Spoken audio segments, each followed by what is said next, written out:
Jumpa kembali bersama saya, Pendeta Harun Idetan. Saat ini kami berada di Ungaran untuk melakukan doa puasa. Dan hari ini saya ingin menyampaikan pesan rohani bagi setiap orang. Pesan rohani ini saya memberi judul memperingati hari kelahiran Yesus Kristus. Mengapa kita harus memperingati hari kelahiran Yesus Kristus?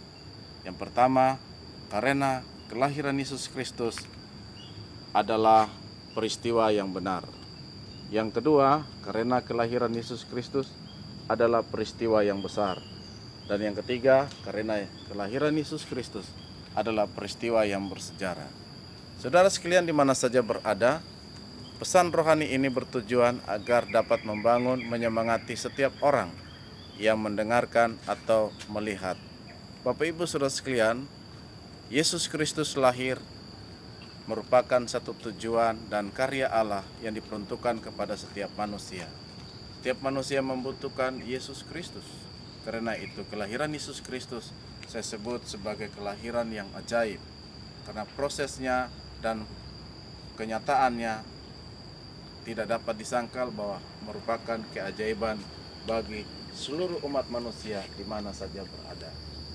Bapak Ibu Saudara sekalian, hari ini kita akan membahas 3 hal yang mewarnai mengapa kita harus memperingati kelahiran Yesus Kristus. Yang pertama, karena kelahiran Yesus adalah peristiwa yang benar. Peristiwa yang benar itu merupakan penggenapan nubuatan Nabi Yesaya 700 tahun sebelum Yesus Kristus dilahirkan. Yang kedua, peristiwa disebut peristiwa yang besar. Kelahiran Yesus Kristus adalah peristiwa yang besar. Alasannya karena dalam peristiwa yang besar itu melibatkan para majus, para gembala, dan para penguasa. Para majus datang untuk menyembah Yesus berbekal melihat bintang sebagai petunjuk untuk tiba di Bethlehem, tempat di mana Yesus Kristus dilahirkan. Dan di Bethlehem itulah sampai hari ini berada di Palestina. Di Bethlehem terdapat gereja padang gembala, di mana para gembala menerima pemberitahuan dari malaikat Tuhan. Dan para majus juga mendapatkan tanda, yaitu bintang. Para gembala, para majus, dan para penguasa. Herodes sebagai raja saat itu gusar karena peristiwa kelahiran Yesus Kristus. Makanya itu adalah peristiwa yang besar. Yang ketiga, kelahiran Yesus Kristus. Mengapa kita harus memperingati kelahiran Yesus Kristus? Karena kelahiran Yesus Kristus adalah peristiwa yang bersejarah.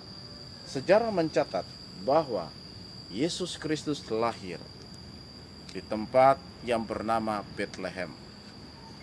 Di tempat yang bernama Bethlehem itu sekarang ini orang menyebutnya sebagai gereja bintang perak.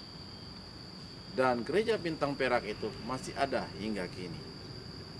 Dan kelahiran Yesus tak terbantah oleh setiap catatan sejarah. Di mana saja, kapan saja orang bicara tentang sejarah, sejarah kelahiran Yesus tidak terbantahkan oleh apapun. Karena kelahiran Yesus Kristus disebut peristiwa yang bersejarah. Doa saya menyertai pesan singkat ini, dan kiranya Tuhan Yesus memberkati kita, maju terus dalam Tuhan, tetap semangat, tetap hidup benar dalam Tuhan. Tuhan Yesus memberkati.